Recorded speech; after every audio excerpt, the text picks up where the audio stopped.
Hey folks, and welcome to the Michael Rollins Show. Today I bring you the one, the only, Mr. Steele himself. Mr. Steele is a legend in the drone community, and I am excited to bring him to you as a guest. One question I have for you is, how many of you know how Mr. Steele feels about the beginnings of Rotor Riot? And another question I have for you is, how much money did Mr. Steele get paid as part of Rotor Riot? He answers those questions today. I am excited to tell you that there's a new addition to the Michael Rollins Show. If you're on my Patreon, you may have noticed that a new tier has appeared, and that tier is the podcast tier. Many people have been asking that I take all of the segments of the interviews that I do and condense them into one large video that you could all just sit down and watch in one go. That's not really a great YouTube experience. However, that is a phenomenal podcast experience. And so I'm excited to announce the $3 podcast tier that you can now subscribe to on my Patreon. As part of that, you will be provided a link that you can plug into any podcast app, and it will download just like any regular podcast. It's awesome. It is truly something that everybody's been asking, and I'm very excited to deliver it to you. The information for Mr. Steele and for my Patreon is in the description below, and it'll also be at the end of the videos. I hope that you guys truly enjoy this, and I'll see you on the other side. Bye. At what point would you say that FPV became your day job? When I left Rotor Riot. Okay.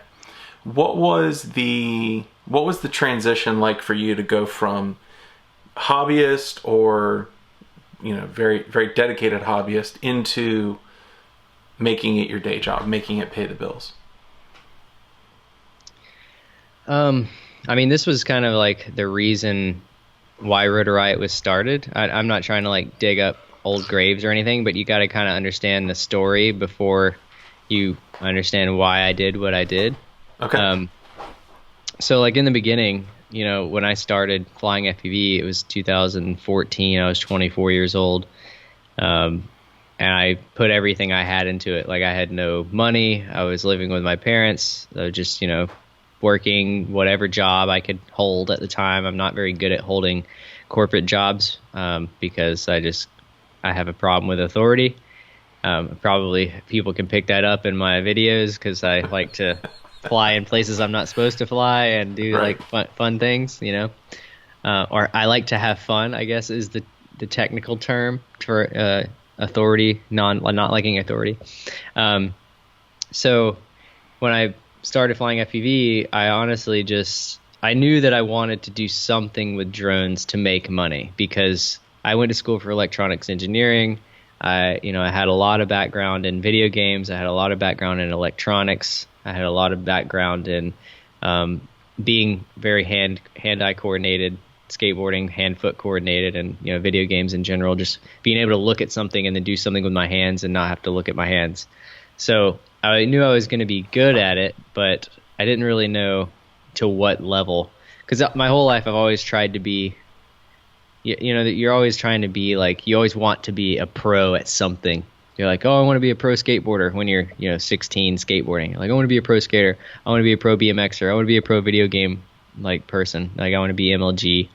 So that was kind of an aspiration that I had when I was younger, to be one of the best in the world at something. Mm-hmm. But I just never put in the time and effort. Skateboarding, I always got hurt. I'd push myself and get hurt, and it would put me back, 6 months to heal from some kind of rolled ankle or something like that. And with FPV, it was all of the things that I was previously conditioned to do kind of fell into place, and it just seemed like something that I could be really good at, regardless if I, it was just I was kind of not born to do it, but how when kids are born into their dad's a pro skater, they're going to be a pro skater. It's just you're born into it. Mm-hmm. But this was something where my dad did electronics. He fixed pro audio gear. I grew up crawling around in the shop as he worked out of the basement of our house. Mm-hmm. I went to school for electronics. I grew up playing crazy video games like MLG, Halo 2. And then like when I started flying drones, I was like, this literally fits all of the boxes of my life. And I'm going to just put everything I have into this and see where it goes. And so I started flying and I started seeing like Boris B. You know, you'd go online to get inspiration. You watch like Boris B. and Sharpoo. And Sharpoo was pretty new at the time when I had gotten into it. So the people that were huge at the time were Blackout, Mini 8, or just Blackout, the guy that made the Mini H Quad. And then there was Boris B., Metal Danny, and then a couple other guys like Raza and just some Australian dudes and just some random guys like strategically placed, usually not in the U.S. There was Midwest Rob and Juzz and like some guys that, you know, I followed and I knew who they were, but they just seemed like dudes that were going out and having fun. They didn't really seem like they didn't know how to do anything as like a career. It was just like a hobby. I didn't think of it as a career or a possible career. I just saw it as something to do. But then I figured, hey, if I'm good at this, then I can maybe fly aerial photography, and it'll be easy as shit because flying a mini quad's way harder than flying a Phantom. Yeah. So I was like, I'll just get really good at mini quads. That way I'll be like the best pilot I can be. And then when I go fly a Phantom, I can punch through tiny holes that everyone's scared to do. And then obviously I get psyched on videos. It's like a skate video. You're like, wow, this is a really cool flight. I want to go fly now. And that's what I got psyched on. It's exactly like skateboarding. You wake up and you're like, oh, let's watch this skate video. And then you watch it. You might see one trick and it'll get you super stoked to go out and skate. Same thing with flying. Like I'd watch a Boris B video and be like, damn, this song's fucking dope. I'm going to go out and fly now. It might not even be the flying. It might have been the combination of the flying and the song and just the energy of the flight. So when I started seeing that and realizing I played in bands for years, so music is... You hear the siren in the background? No, I can't. No? You're good. Oh. No. I can hear it. It's pretty awesome. But anyway, so playing in bands and stuff, I was really into music, and I had like a very specific music taste, which was basically like Rage Against the Machine, like angsty teen, kind of stick it to the man music. And I just started putting that stuff, and I didn't know how to edit videos. I just would literally grab a song and grab a flight and like throw them together in iMovie and then just throw it up on YouTube. And it, I didn't get anywhere in the beginning. I just did it because it was fun to watch progression. You wouldn't think you would progress, but a month goes by and you look at your video from a month ago and you're like, dang, I sucked. And it was just like constantly going. And then when I worked at Atlanta Hobby, John Schizo came in one day with a Phantom and was like, I want to get into this FPV stuff. And I gave him my number, and he annoyed me for the next 6 months, calling me at 2 a.m. trying to figure out problems. And we ended up becoming good friends. And then, like, I would say us becoming like good friends really helped the progression because I had someone to like bounce off of. I'd be like, oh shit, he's getting pretty good. I need to be better than him. And then he'd be like, oh man, Steele's getting pretty good. And it just like fed. And then we met Kevin, and it just like fed even more. And we started hanging out with like the guy named Chris Brand at the time. Yeah, he was actually he was the first person I ever flew FPV with. He came into the shop one day and was like, had a Blackout Mini H Quad. And I was like, wow, there's a person in my area that has a Blackout Mini H Quad. This is a rare occurrence. I'm going to hang out with this guy.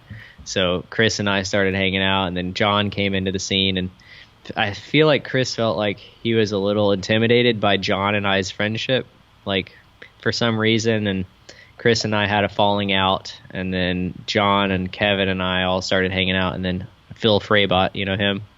And we had like this Atlanta crew. And we all hung out and flew together and just fed off of each other. And basically it was a hobby. All of this was hobby. This was fun. And then the DRL came around.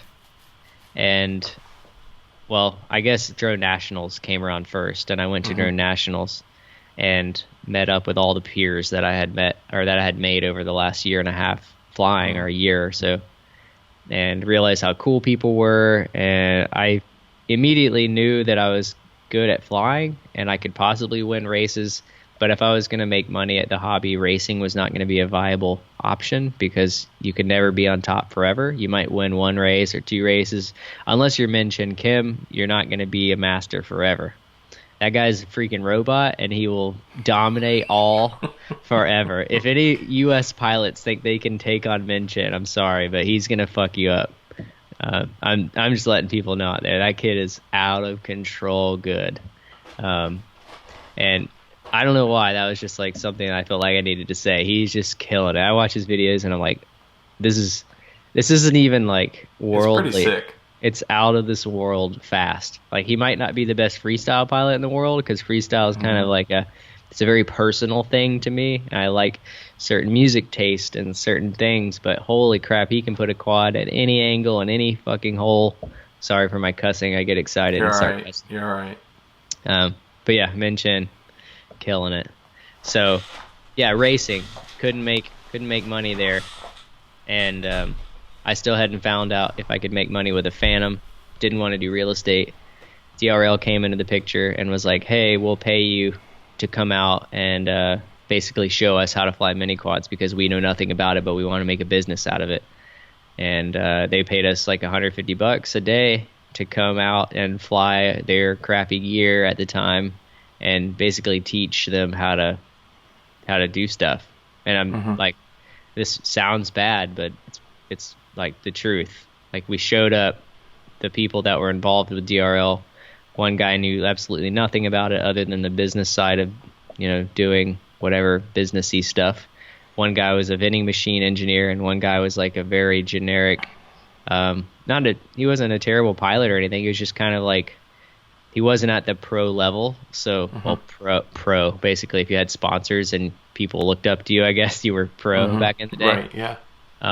So, there was people that were they didn't really know what they were doing, so they invited these pro pilots to come in and show them, what could be done with these drones, and they're paying them nothing. And obviously it wasn't really a time where people had money to pay, and they pay now. But I just started realizing, look, we're setting this whole foundation for you by showing you all of this stuff. It's worth more than $150 a day. So I basically quit DRL because I couldn't afford to waste my time.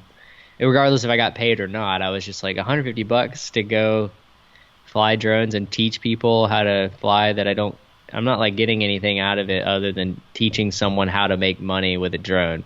And it sounds kind of one-sided. No, I mean, but at the same time, I mean, $150 a day is not, I mean, it's nothing to sneeze at in certain circumstances. It's also not enough to raise a family on. Yeah, well, people would be like, well, at least you're getting paid, you get to travel. And it's like, yeah. And at the time, I probably was like, I was super psyched on the travel and getting to hang out with my friends. And but, it's not all, you don't just get to fly. It's, hey, sit over there for 4 hours while we set this $5 million camera up, and then I want you to crash this drone first try into this light, and we're going to shoot it in like 5,000 frames per second in 4K.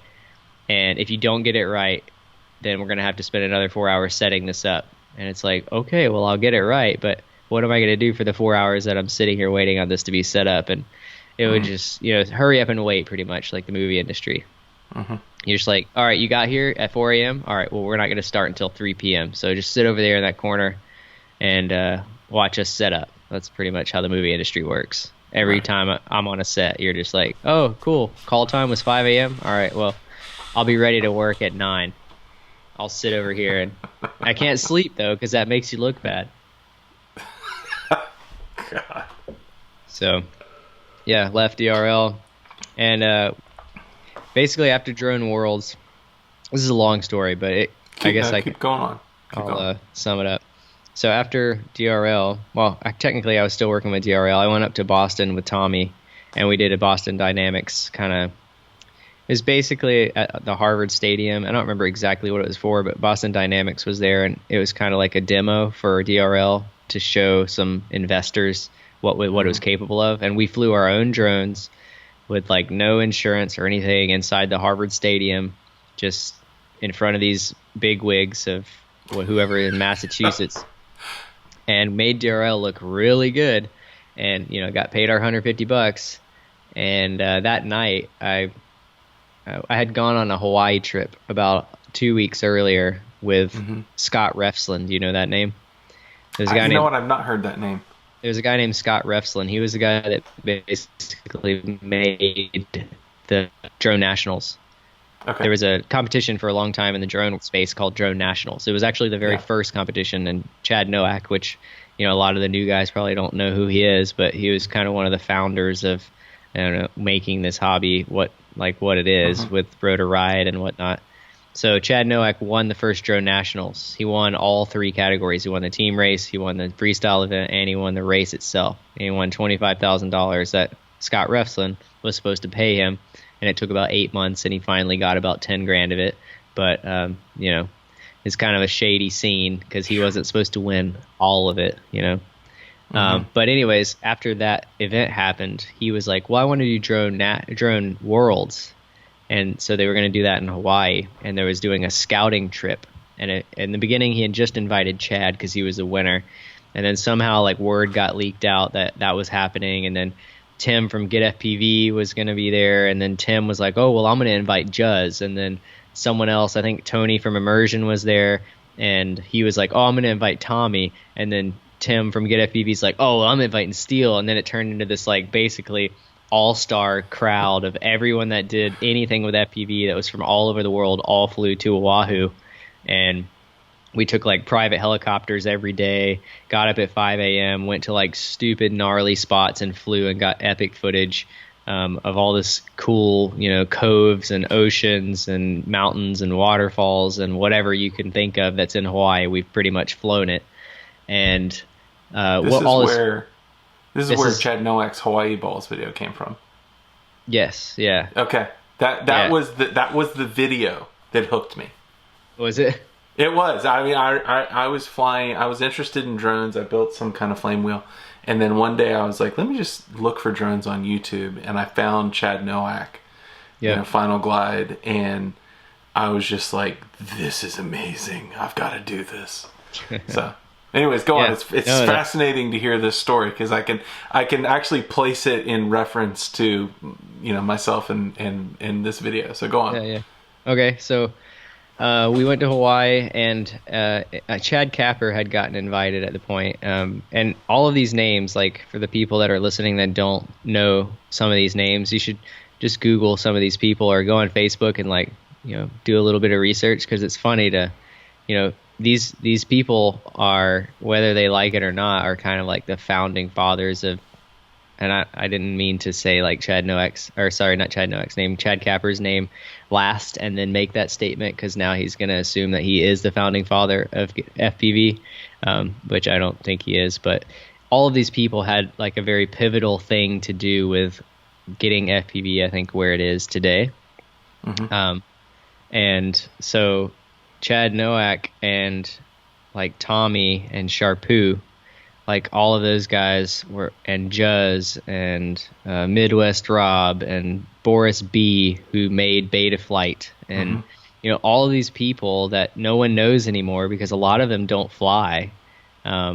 It's just like, I mean, they fly, but they're not like in the limelight because they didn't want that. They had other things in their lives that were more important. And it's just like, this is a hobby. And when it became a job, a lot of people stepped out of the limelight because they were just like, it's too much. I can't handle it. I don't want to be a superstar in the drone world, which doesn't sound like a lot of responsibility, but it can be kind of invasive on your privacy if you're not careful. So anyways, in Hawaii, all of these people were there, and, you know, you're meeting all of these bigwigs from all the manufacturers, and you're meeting all these pro pilots. And at the time, like, I was just kind of some guy that people thought was a decent pilot. Like, I didn't consider myself one of the best. I was just like, hey, I'm lucky to be here with all these really awesome pilots, and these really cool people that I've hung out with before. And anyways, Chad Capper, which most people are going to associate with Rotor Riot, he was there, and Rotor Riot didn't exist at this point in time. And I guess in a nutshell, he started Flight Test. Whether he built it into what it is today, that's to be, you know, I don't think that's the case. But regardless, he's the one that started it, and, you know, built it to at least a level where, you know, most people kind of found it online, and it was a good source of information for RC knowledge. And that's kind of where I learned a lot of my RC knowledge, was on YouTube. And that's how I learn everything I do pretty much, is either trial and error or YouTube and then trial and error. And, meeting him after watching Flight Test and being like, wow, this guy built a business on YouTube called Flight Test, and he's obviously successful. Me being 23, 24 years old, you see someone that's built a subscriber count to, 150 or 500,000, I think they had at the time. That's like you're a god pretty much in your mind when you're young. And, I'm looking up to this guy and we're chatting and I'm like, wow, this guy's actually cool. Like he's, interesting, and he's interested in me for some reason. And so we kind of established a friendship. That was the first time I'd met him. And then I guess we did that Boston Dynamics thing with DRL a few weeks later, and I ended up calling him after having a conversation in Hawaii, and we were like, because he wasn't with Flight Test anymore. He had left and sold the company. He didn't have anything at the time, any projects. And I was like, hey, you should make another video thing, like another YouTube channel. And he's like, I've been thinking about it. I already have a name registered and everything. I just haven't found the right group of people to put it together, because you need chemistry for a show to work on YouTube. Unlike most people think, where you can just get on YouTube and throw money at it and it works. It's very chemistry based, especially when you have a group of people. You need them all to mesh together, otherwise it's not going to work. So I was like, hey, I can help you with this chemistry and this group of people, and you can just fund it and we'll make it happen, because I'm young and dumb. I don't have any money. I was the youngest guy on this trip. Like everybody else is in their mid 20s, mid 20s, early 30s. Some guys in their 40s, and I'm early 20s, just kind of being like, all right, I'm here. I got ideas, but I don't have any money. So, long story short, Rotor Riot was started, and I, said, hey, you need to have Sharpoo, you need to have Chad Nowak, and you need to have Tommy. And I was like, and me if you want. It wasn't that big of a deal at the time, so it was whatever. I just feel like he looked at me and saw some kind of ability to make connections happen. Like I was kind of like the catalyst to make dots connect, because I had an in with all of these people, and I could make him have credibility by being his friend and being their friends, and then connecting the two dots, So, that was the same way, like Rotor Riot in the beginning had no hookups at all with any of these manufacturers, but because we were the pilots that were already in bed with these manufacturers, at least in bed, I say, we got free stuff from them, and we were, friends with the guys that build the stuff. It was like, hey, Rotor Riot, let's help them out, because I'm on that team and I'm on your sponsored team, so why don't you give them a discount so that we can build this brand? And, that's kind of how Rotor Riot got their start, was based on connections that were built through the pilots that were involved with Rotor Riot. And then, fast forward 2 years later, and I had been basically doing that for 2 years and traveling under Rotor Riot's name. Yeah, granted, it was funded by Chad Capper or by some sponsor that he had pulled together or something like that. But essentially, I had been working for Rotor Riot, building this brand from, when we started. Sharpoo had like 40,000 subscribers. I had like 10,000. Nowak, I think, had 12, and Tommy had like 8. And we built Rotor Riot from 0 to like 35,000 in 8 months or something like that, which was a pretty big feat. 35,000 subscribers in that amount of time, 3 years ago, is pretty intense. Yeah. And I guess towards the end, like 2 years in, I was like, look, I've been traveling with you guys and I love it, but like I'm almost 26 years old. I live with my parents. I don't make any money. I fly toys for a living. I don't make any money. I fly toys and get to travel, and it's great. But I would like to actually be able to buy the things that I want to buy and do the things that I want to do. And I think everybody else was kind of in the same boat. Like, well, Carlos wasn't, because he's an animator at DreamWorks and already had his dream job. And Tommy was working at like an insurance place and, was making 6 figures and was happy with what he was doing. But it would be nice to be able to make money at something you love to do. And then Nowak had quit his job to make FPV, make it a career. And I guess the whole reason we all did this was because in the beginning, when Rotor Riot was started, Chad Capper kind of made the notion that he'll figure out a way to make us be able to make money in this hobby. Like he'll figure something out to where we can make money. And after 2 years went by, I was like, I'm not making any money yet. And it's not all about money, but it's been you have this very well established brand that is very highly regarded in the community.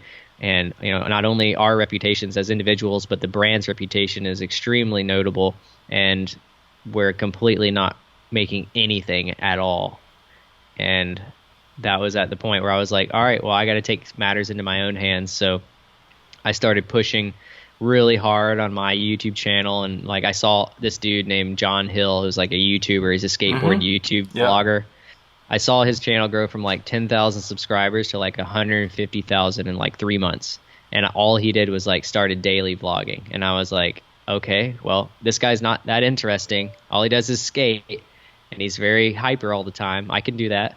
So I started vlogging and doing my own thing and bringing my personality onto the camera rather than just me flying and adding songs, because that's really what set you apart at the time. And that's kind of how my YouTube channel grew into what it is. I just brought me being me in front of the camera, and learned how to video edit a little better, and learned how to use gear a certain way, and started making a little bit of money off of YouTube, which I can tell you right now is not at all where you make money. I think people are a little like they're a little misinformed about where this money comes from. They're like, oh man, you have 240,000 subscribers, you must make crazy money on YouTube. I'm like, no, sorry. Not at all. Like barely a month. Might barely pay rent a month. Like right. So let me ask you a question, since we're diving into Rotor Riot. At any point along that entire journey, did you get compensated? Did you get paid? Did you end up taking anything home, or was it all pretty much pro bono? I mean, other than experience and travel, I never took anything home. And the occasional like FPV part, like I think Chad, well, I say that, but he probably got it for free. Like we had a bunch of sponsored episodes, like where we went and shot like guns versus drones, which was like the first time we ever tried to shoot aircraft. Like we had a SWAT team, trained professionals in LA trying to shoot drones out of the air, and we got a bunch of Vortex 250s and tried to shoot them out of, or 230, I think they were the smaller ones. And anyways, like that was all donated to Rotor Riot by Immersion RC. So it was kind of like, was it free or not? Like I got 2 Vortexes out of it, which technically on the streets is worth about $1,200, but I don't think it was paid for. Like it wasn't like paid for by Rotor Riot. It was like a sponsored thing that it was paid for by Immersion RC. And we went to Chernobyl, like that was Immersion RC sponsored a lot of that. So when we went to Dubai, like I don't know, a lot of people don't know this, but we went to Dubai, and there was a big race a few years ago that had $1 million cash pot. It was called the Dubai one, right? Yeah, it was called the Dubai Drone World Prix or something like that, and had $1 million cash pot. There was $250,000 for the first prize racer. There was like $50,000 for the first prize freestyle, $25,000 for second place, and like it steadily went down. Like pretty much everyone first through fifth got some kind of money. And you had a team of 4 people. You had a spotter, you had a pilot, and you had 2 pit guys. And it was like this elaborate thing. I think the drone track itself was like a couple $1 million to make. And in a nutshell, they flew out 32 teams of 4 people. They were supposed to pay for 32 teams of 4 to come out. So I don't know what 32 times 4 is, but it's a lot. And there's a lot of people that have to fly from all over the world. And they were supposed to reimburse all of those people for their travel. And then if you won anything, then you were supposed to take that home too. And the reason they did this is because not everyone was going to pay for themselves to go to Dubai, because Dubai basically had nothing to offer other than money, really. Like honestly, and I'm not trying to be Dubaiist. Like people usually that are going there are being paid to go there to do stuff. Not all the time, but some people like going to Vegas and doing things. It's like a big Vegas pretty much. And Dubai, for example, when I went, it was like, why are we going here to fly FPV? And it was because of the money, really. If you're being honest, like nobody just was like, oh, we're gonna go fly in Dubai, it's gonna be dope. So basically, they paid everybody to go there, but they never really paid everybody to go there. So we had a team. We had 2 people that were in the top 32. One of them was Tommy. One of them was Sharpoo. They were supposed to be paid for 4 people on each team. So we had 8 spots to fly to Dubai, right? So they were supposed to pay for 8 people to go to Dubai. Well, they didn't pay for 8 people, and we kind of mismatched, and like I was part of Sharpoo's team and Chad was part of Tommy's team so that we could all go there, and then we were all actually in the top 32 or something. So we could all fly, but we weren't all paid for. Only some of us were. But we kind of made it to where all of us got there under the reimbursement fee so that we didn't have to pay out of pocket for 8 people. So we flew over, I think, 12 or something like that, and it cost about probably $30,000 for 12 people to go to Dubai for a week. We got there and did all our stuff. I got second place in freestyle, which I still feel cheated today. Min Chen Kim beat me, but he did his FPV freestyle in line of sight. He did it line of sight because basically he took off and his video went black, and somehow he saved it from like 500 feet in the air. He like punched out to the moon and lost video. He somehow saved a quad from like 500 feet in the air, line of sight, came down and then just did a bunch of flippy floppies in front of himself and won the freestyle event. And I think the reasoning was because the judges were all 3D helicopter pilots and they were watching line of sight. Like they were judging an FPV competition line of sight, and then he was flying line of sight. So it was super impressive if you're watching it line of sight, but it was an FPV thing, you know, and I'm not saying my run was amazing or anything, but if you look at it from an FPV standpoint, if you're judging, it's like judging drifting by who gets there first. Like it's about style and how you do things versus, you know, how many flips and tricks you did in that 5 seconds or whatever. So regardless, I got second. I won $25,000 and Chad got fourth and he won $6,500. And we added that together and, you know, it was like $30,000. Well, before we left, we had kind of all agreed if we won anything, we would pay back the reimbursement first, or pay back our travel, and then whatever was left, like I would get or whoever won would get. Well, since they never paid for us to go there, all of the money that I won went to paying for us to go there. So I never saw a dime of it. Oh, man. So, you know, I'm not really sad about it. I don't know what I would have done with $25,000 at 25 years old. But, you know, it probably would have been nice. But that would have been the only money that I ever actually got out of being involved with Rotor Riot. Like, I never saw that I'm aware of. And I could have, like, blocked it out because, I don't know, maybe. But I don't think I ever made money working with Rotor Riot. I've turned down gigs too where it was supposed to be paid. Maybe there was like 1 or 2 gigs, like with Teal drones or something, where I went out and shot some stuff and made some money. But it was like not through Rotor Riot. It was just like they went through Rotor Riot to get to me because it was easier to go through Rotor Riot than it was to get to me. Obviously, it seems fairly difficult to get in contact with me. I don't even know why that's a thing. I have my emails like all over the place on Instagram, and I answer all my DMs. But, you know, hey, some people, it's hard for them to get in touch with me, I guess. This guy. Yeah. But, I don't know, did that answer your question? That did. Having Mr. Steele on the show has been a goal of mine from the very beginning, and I am so excited that he came on and was such an excellent and gracious host. In the next episode of the Michael Rollins Show, we get to hear about the birth of ethics. And I think that you're going to want to hear this yourself because Mr. Steele casts a vision that's great. Anyways, I hope that y'all enjoyed this. My name's Mike. This has been the Michael Rollins Show, and I'll talk to you soon. Bye.